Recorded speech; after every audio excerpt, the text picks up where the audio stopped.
किया। सड़कों को खोलने का काम जो है युद्ध स्तर पर जारी है। मार्ग खुलते ही जल्द शुरू होगी केदारनाथ यात्रा।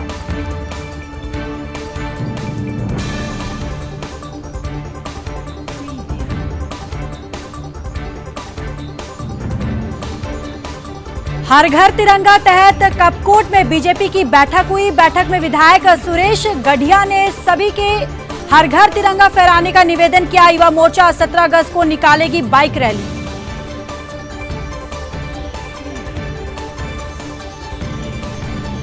देहरादून में अवैध मदरसों पर चला बाबा आयोग का डंडा। अल्पसंख्यक मंत्रालय को लिखा पत्र। बाल आयोग ने कहा मदरसों में बच्चे की सुरक्षा को लेकर जांच हो।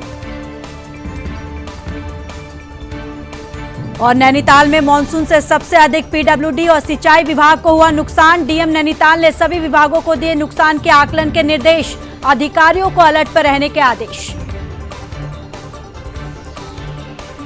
खटीमा में सीएम धामी ने नोडल अधिकारी दिनेश यादव ने लोक निर्माण विभाग में सुनी जन समस्याएं। विभागों के अधिकारियों को तत्काल समाधान के दिए निर्देश। खटीमा मझोला रोड गड्ढा मुक्त का दिया आश्वासन।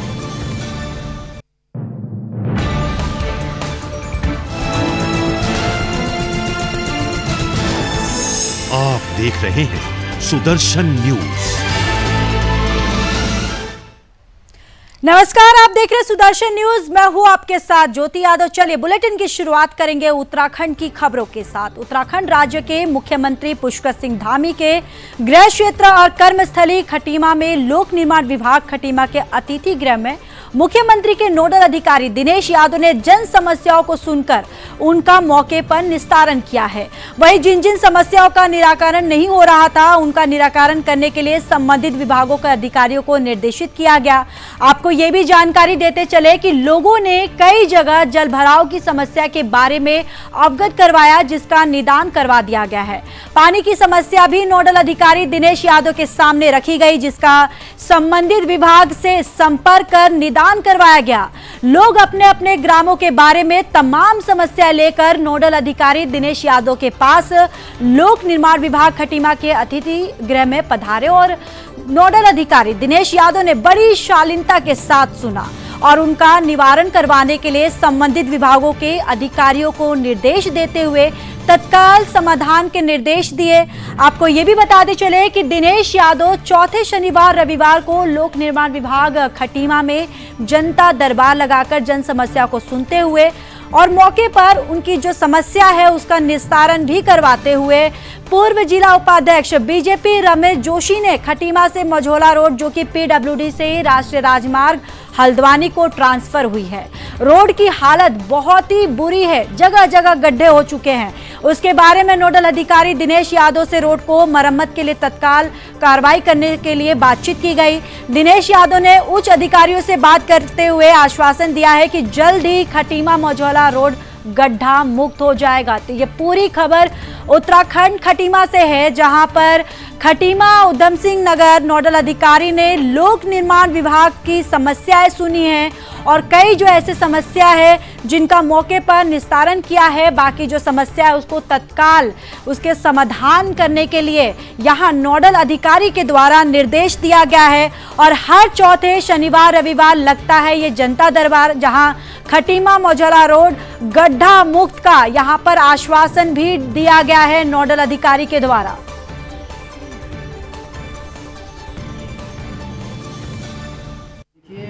खटीमा के अंतर्गत आज जनता द्वारा पृथक पृथक विषयों के संबंध में पृथक पृथक आवेदन दिए गए हैं। उनकी समस्याओं का जो भी नियम सम्मत कार्रवाई है वो किया जाएगा। इसमें कुछ आपदा में राहत राशि न बंटने की भी शिकायत की गई है, तो इस समय जिलाधिकारी महोदय से वार्ता की गई है और जहाँ जहाँ नहीं बटा है और जो भी नियमों के अंतर्गत आता है सब यथा समय और जल्दी उसको किया जाएगा। और जो भी अन्य समस्याएं भी जो मेरे पास आई है उनका मैं जल्दी से जल्दी निराकरण करूँगा। तो आइए सीधे आपको अयोध्या लेकर चलते हैं, जहां पर सीएम योगी आदित्यनाथ क्या कुछ कह रहे हैं, सीधे आपको सुनवाते हैं।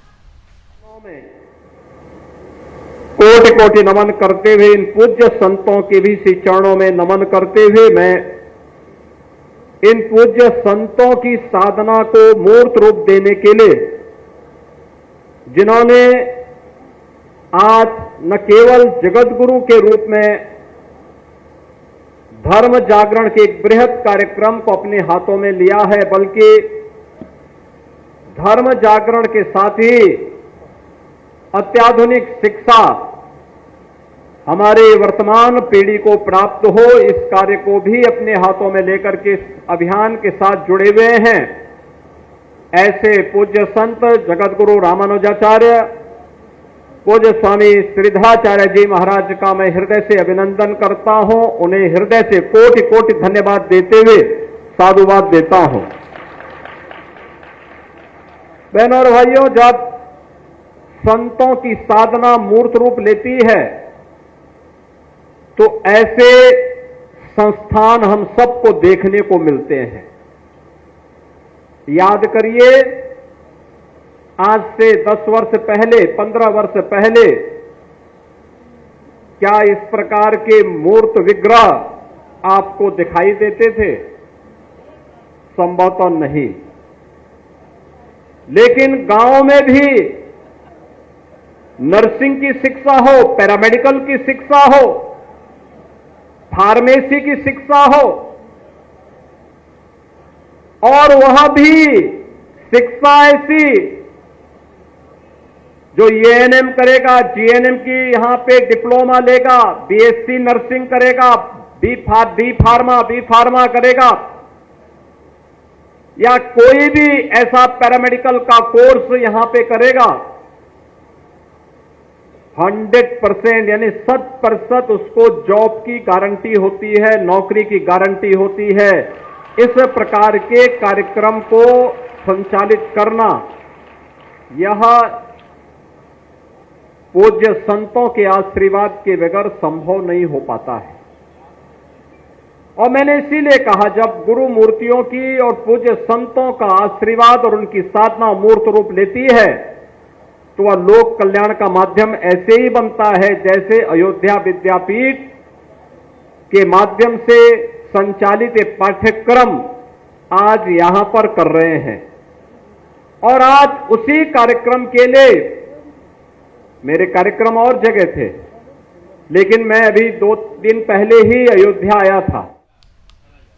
तो प्रदेश के पर्यटन और लोक निर्माण मंत्री सतपाल महाराज ने कहा कि 31 जुलाई की रात में अतिवृष्टि के चलते केदार घाटी में रास्ते क्षतिग्रस्त होने के कई पड़ाव पर फंसे हुए लगभग सभी तीर्थयात्रियों, स्थानीय लोगों को जिला प्रशासन और पुलिस प्रशासन सहित अन्य सुरक्षा बलों ने लगातार रेस्क्यू अभियान चलाकर सुरक्षित निकाल लिया है।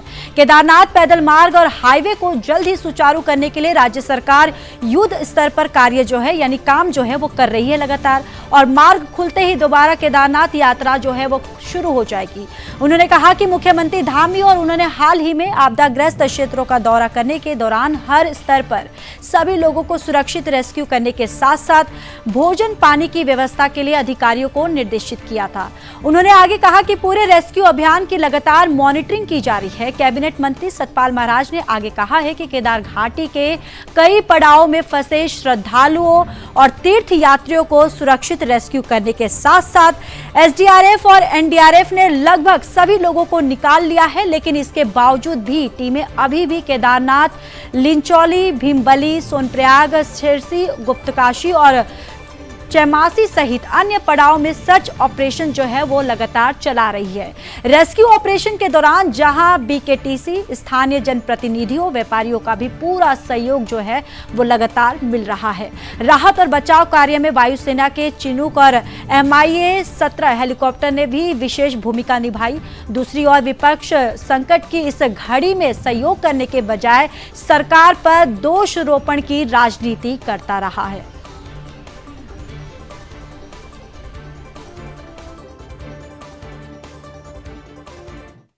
नहीं, वो मैंने आज सवेरे ही पुनीर से बात की है और मैंने उसको कहा है कि फॉरेस्ट से बात करो। उसने कहा जी ये हमारी जो ट्रैक्स हैं वो फॉरेस्ट के बीच में ही होती हैं और उसमें लोग जाते हैं, ट्रैक पे यात्रा करते हैं, तो निश्चित रूप से हम यात्रा कर रहे हैं, हम उसमें कोई रह नहीं रहे हैं। तो यही मैंने सुबोध दुनियाल जी से भी कहा कि पर्वतारोहियों को और यात्रियों को, पर्यटकों को तो आप जाने ही देंगे तो उनको परमिशन दीजिए। हिमाचल प्रदेश में परमिशन मिलती है, हमारे यहाँ परमिशन नहीं मिलती है, तो उनको भी थोड़ा सा दिल खोलना पड़ेगा। और हमारे बुग्यालों में आपने देखा होगा कि हमारी जो राज जात यात्रा होती है नंदा देवी की, वो बुग्यालों होती है, बुग्यालों पे लोग ठहरते हैं। आज ऐसा सिस्टम हो गया कि बुग्यालों को बिना करप्ट किए बिना खराब किए आप यात्रा कर सकते हैं। तो चलिए आगे बढ़ते हैं। देहरादून में चल रहे अवैध मदरसों पर अब बाल आयोग ने अपनी नजरें टेढ़ी कर ली है। आपको बताते चले कि आयोग ने जहां एक तरफ अल्पसंख्यक मंत्रालय से इस पूरे मामले की शिकायत की, तो वहीं इन मदरसों की ओर से आयोग में पेश हो रहे लोगों को भी परेशानी बढ़ती जा रही है। बीते एक सप्ताह में बाल आयोग ने देहरादून में चल रहे कई अवैध मदरसों पर अपना शिकंजा कसा है। आपको ये भी जानकारी देते चले कि बाल आयोग टीम आजाद कॉलोनी में संचालित मदरसा जामिया तुसलाम और अल इस्लामिया की शिकायत मिलने पर जांच के लिए पहुंची थी। वहां पर 30 बच्चों की तबीयत बिगड़ने की सूचना मिली थी, जिसके बाद बाल आयोग ने मौके पर जाकर औचक निरीक्षण किया, जिसके बाद ये पाया गया कि 20 गज की जो जमीन है, तकरीबन 4 मंजिला इमारत का मदरसा जो है संचालित किया जा रहा है। यहाँ पर 55 बच्चे रह रहे थे, जबकि मदरसे में कुल 150 बच्चे पढ़ते हैं। इसी दौरान बाल आयोग ने अपनी पड़ताल में पाया कि ये निर्माण मानकों के अनुरूप नहीं है। बाल आयोग ने इस मदरसे के खिलाफ कार्रवाई की है, जिस पर बीते रोज आयोग में मदरसा की तरफ से कुछ लोग गए थे, लेकिन वह अपना प्राधिकरण साबित नहीं कर पाए, इसलिए उन्हें नहीं सुना गया। उत्तराखंड की बाल जो संरक्षण आयोग की अध्यक्ष गीता खन्ना ने इस मामले पर राष्ट्रीय बाल आयोग से विभाजित किया। इस पर राष्ट्रीय बाल आयोग ने चिंता जो है अपनी वो जाहिर की है। तो अवैध मदरसों पर बाल आयोग का जो है वो डंडा चला है। मंत्रालय को यहाँ पर पत्र भी लिखा गया है। दरअसल मदरसों की यहाँ पर जो सुनवाई है वो नहीं हो रही है, ये बाल आयोग की तरफ से ये बातें कही गई। मदरसों में बच्चों की सुरक्षा को लेकर भी बाल आयोग जो है उसने जांच की है।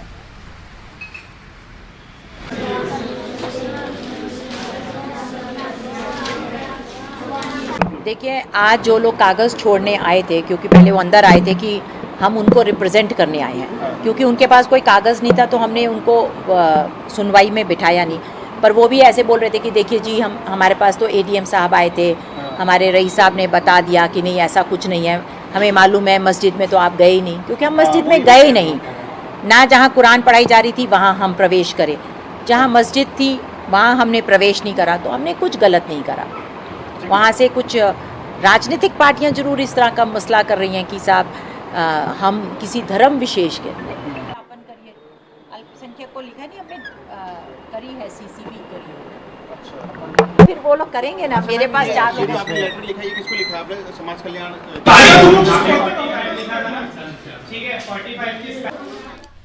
तो वहीं 78वीं स्वतंत्रता दिवस के कार्यक्रम को भव्य बनाने और हर घर तिरंगा फहराने को लेकर कपकोट में शिखर मंडल और कपकोट मंडल की बैठक की गई।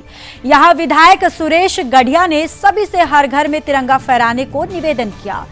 13 अगस्त को युवा मोर्चा कपकोट में बाइक रैली निकालेगी, जिसमें हर बाइक के साथ तिरंगा फहराया जाएगा। इस कार्यक्रम में मुख्य वक्ता बीजेपी के जिला उपाध्यक्ष सुरेश कांडपाल ने कार्यकर्ताओं को आगामी पंचायती चुनाव में तैयार रहने को कहा। आपको ये भी जानकारी देते चले कि इस कार्यक्रम का संचालन शिखर मंडल के महामंत्री जगदीश सुरकाली ने किया है।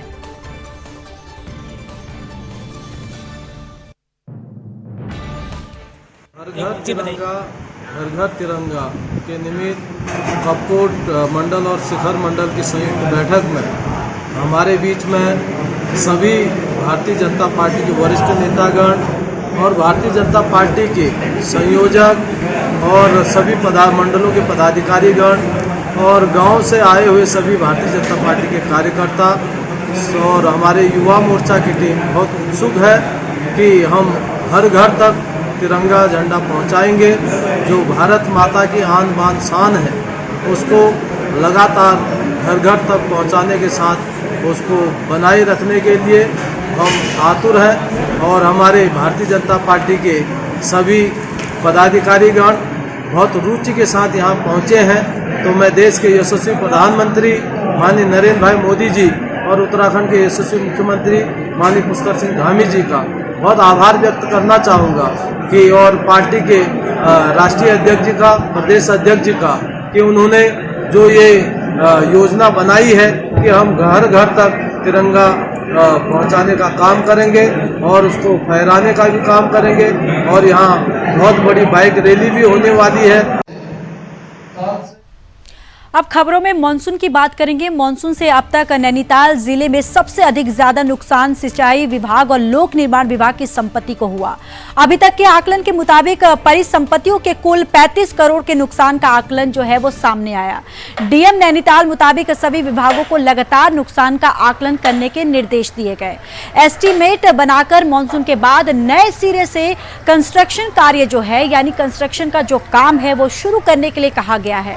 इसके अलावा सबसे ज्यादा नुकसान हल्द्वानी रामनगर कालाडूंगी स्टेट हाईवे 41 पर हुआ, जो अभी भी आवाजाही के लिए बंद चल रहा है क्योंकि उस पर वैली ब्रिज बनाने का जो काम है वो चल रहा है। डीएम नैनीताल का कहना है कि मानसून के दौरान सभी विभागीय अधिकारियों को निर्देश दिए गए कि वो विभागीय कामों में बिल्कुल भी लापरवाही ना बरते और तत्कालिक रूप से बिल्कुल अलर्ट पर वो रहें।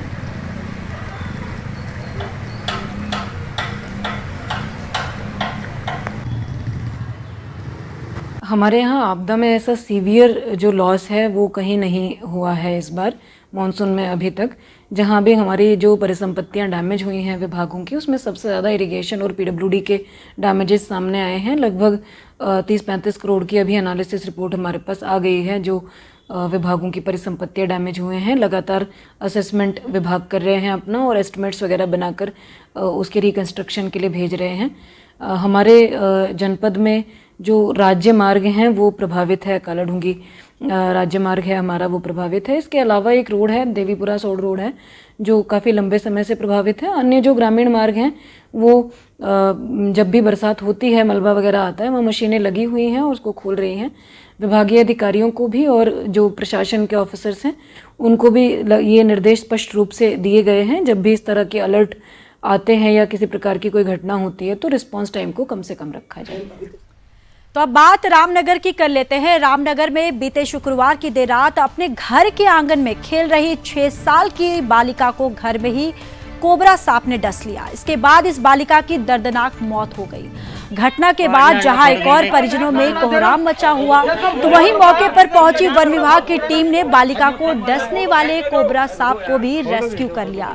आपको बताते चले कि ग्राम पंजाबपुर ढेला निवासी कुंदन अधिकारी की 6 साल की पुत्री रोशनी अधिकारी रात में अपने घर के आंगन में खेल रही थी। इस बीच खेलने के दौरान बालिका के पैर में जहरीले कोबरा सांप ने काट लिया। बालिका के चिल्लाने के बाद परिजन उसे रामनगर के सरकारी अस्पताल के अलावा कई और अन्य जो स्थानों पर भी उपचार के लिए लेकर गए, लेकिन तब तक बालिका ने जो है वो दम तोड़ दिया, उसकी मृत्यु हो गई। जानकारी मिलने के बाद मौके पर पहुंची वन विभाग की टीम ने कड़ी मशक्कत के बाद कोबरा सांप का रेस्क्यू किया।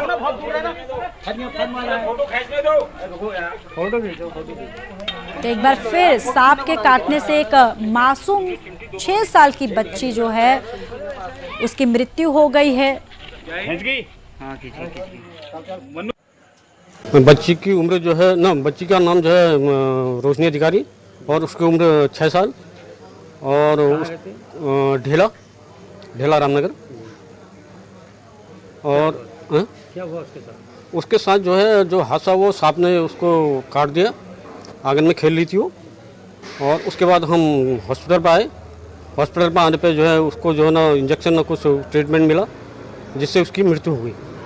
अब डॉक्टर लोग क्या करें, कुछ भी नहीं, उसको मृत्यु घोषित कर दिया उन्होंने। बहुत ज़्यादा लापरवाही।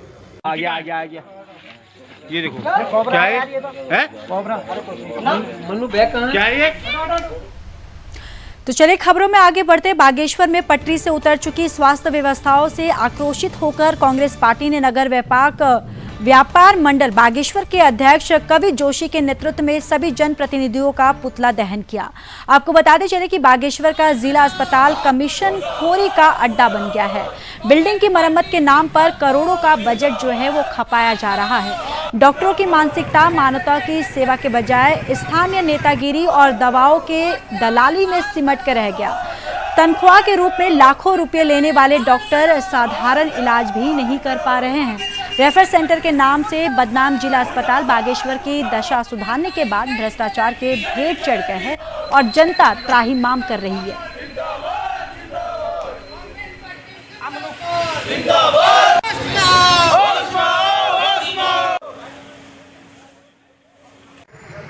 आज यहाँ पर जिला कांग्रेस कमेटी के तत्वाधान में बागेश्वर की जो बदहाल स्वास्थ्य सेवाएं हैं उसके खिलाफ जो बागेश्वर के सभी जनप्रतिनिधि को कई बार चेताने के बाद भी यहाँ पर वो चेतने का काम नहीं किया उन लोगों ने। उनके द्वारा आज तक जिला अस्पताल की जो बदहाल हालत है उस पर कोई सुध नहीं ली गई। इसी के तहत जो हमारा प्रस्तावित कार्यक्रम था कि हम 10 तारीख को बागेश्वर के सभी जनप्रतिनिधियों की अंतिम यात्रा निकालेंगे, मगर हम एक मौका और देते हैं बागेश्वर के सभी जनप्रतिनिधियों को, और आज उसी के तहत आज सिर्फ उनका पुतला दहन किया गया है सामूहिक रूप से बागेश्वर जिले के अंदर, क्योंकि 20 करोड़ रुपये लगाकर पुनः उसी अस्पताल में मरम्मत कराना कहीं से भी सही नहीं है। इससे अच्छा तो ऐसा होता कि जो बेस अस्पताल बनना था उसकी बिल्डिंग 20 करोड़ रुपए में बन गई होती। और ऐसे कई मामले हैं जैसे अल्ट्रासाउंड हो गया और रक्त जांच हो गया और दवाइयाँ, इनके लिए भी बागेश्वर की जनता को बाहर अन्य क्लिनिकों में जाना पड़ रहा है, मगर अभी तक बागेश्वर के सभी जनप्रतिनिधि अपने घर में दुबक के छुपे हुए हैं और वो जनता के जो लड़ाई लड़ने का वो संकल्प लेकर जो विधानसभा या अन्य पदों में बैठे हुए थे उन्होंने कोई भी काम नहीं किया है। इसी के तहत हमने आज यहाँ पर सामूहिक रूप से उनका पुतला दहन किया है। अगर जल्द ही उनके द्वारा बागेश्वर स्वास्थ्य सेवाओं को सही बहाल नहीं किया गया तो हम उसके बाद उनकी अंतिम यात्रा निकालने के लिए भी मजबूर रहेंगे।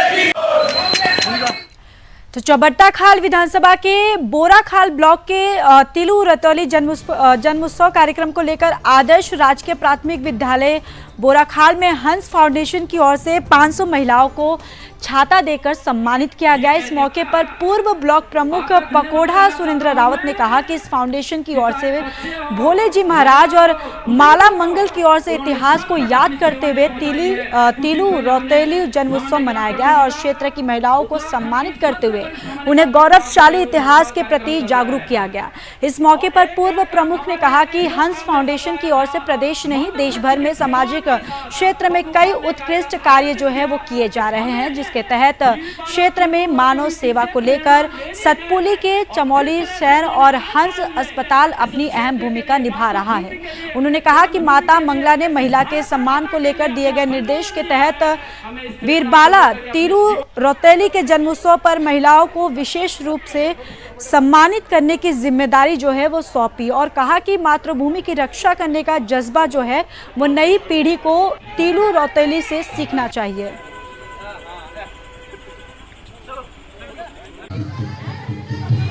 ये आज तो पीछे जितनी महिलाएं दिखाई दे रही हैं, तो जैसे कि प्रभु जी ने यहाँ पे कहा कि यहाँ पे हमने आज जो है वीरबाला तिलू रतौली की जयंती के शुभ अवसर पर यहाँ पे महिलाओं का सम्मान करना चाहते हैं, तो माता जी ने तुरंत हमें आदेशित किया कि माँ जहाँ पे लग जाता है तो माता जी जो है तुरंत वहाँ पे जो है भाव विभोर हो जाती है और वो तुरंत हमें आदेशित करती हैं कि वहाँ सम्मान समारोह में जाओ। तो वैसे आज 8 अगस्त को जो ऐतिहासिक दिन है और इस ऐतिहासिक दिन में जो है हमें आने का मौका मिला। तमाम जितनी महिलाएं हमारे पीछे दिखाई दे रही हैं सभी को जो है हम आज बरसाती छाते जो है देकर के जो है सभी महिलाओं का सम्मान करेंगे और तमाम समय समय पे तमाम सामग्रियाँ भेज करके जो है पूज्य माता श्री मंगला जी और श्री भोले जी महाराज जी की तरफ से जो है यहाँ पे सामग्री दी जाती है, उसके माध्यम से हम सम्मान। तो चलिए आगे बढ़ते हैं। मुख्यमंत्री पुष्कर सिंह धामी ने उत्तराखंड में एक नई परंपरा को शुरू किया है जिसकी सराहना धामी कैबिनेट के मंत्री भी कर रहे हैं। आपको बताते चले कि उत्तराखंड के मुख्यमंत्री धामी ने एक नई परंपरा को विकास कार्यों के गति देने के लिए शुरू किया, जिसके तहत सीएम धामी विभागों के मुख्यालय पहुंचकर समीक्षा बैठक की।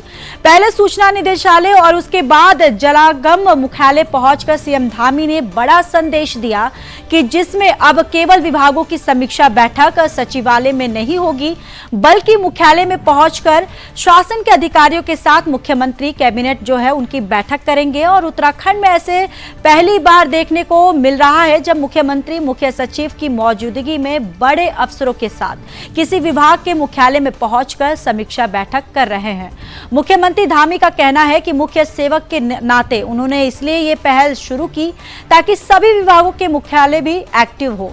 इस पहल का जिला, ब्लॉक कार्यालय और निचले स्तर तक की इकाई को एक्टिव करना मुख्य उद्देश्य है और साथ ही सभी विभागों को अपना भी महत्व समझे और आएगा और सबको ये भी नहीं लगेगा कि उनका महत्व जो है वो कम है। और सीएम धामी इस फैसले की कैबिनेट मंत्री भी जो है वो सराहना कर रहे हैं। नहीं, हमारे सारे मुख्यालय एक्टिवेट होंगे, जिलों के कार्यालय, ब्लॉकों के कार्यालय, नीचे तक की इकाई को एक्टिवेट करना इसके पीछे उद्देश्य है कि सारे लोग जो है क्योंकि अपने अपने जो विभाग हैं उनके मुख्यालयों का, उनके महत्व को समझें। और मैं स्वयं चूंकि राज्य का मुख्य सेवक हूँ तो मैंने ये पहल इसीलिए की है कि ताकि मुख्यमंत्री पुष्कर सिंह धामी जो है वो फोन पर अंतर्राष्ट्रीय बैडमिंटन खिलाड़ी लक्ष्य सेन से बातचीत कर उनका हौसला अफजाई की। आपको बताते चले कि उत्तराखंड निवासी लक्ष्य सेन ने पेरिस ओलंपिक में अपने खेल का शानदार प्रदर्शन किया। हालांकि वे पदक हासिल नहीं कर पाए।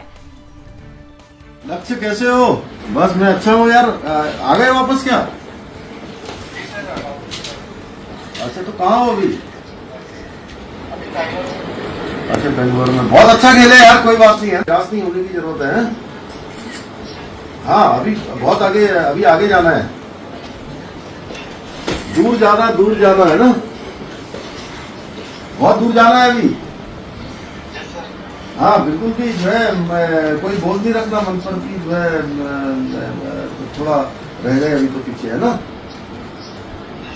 हाँ, आगे के लिए अब बिल्कुल, अरे नए मन से बिल्कुल, कभी भी जो है मनुष्य को जो है ना मन से मजबूत होना चाहिए, ठीक है।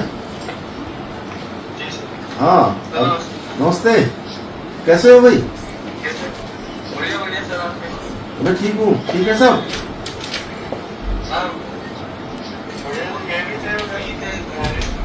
अच्छा, बहुत बढ़िया। तो कब देहरादून कब आओगे? कभी देहरादून आओगे क्या बीच में? उत्तराखंड की खबरों में फिलहाल के लिए बस इतना ही। बाकी देश और दुनिया की तमाम बड़ी खबरों के लिए देखते रहिए सुदर्शन न्यूज। जय हिंद।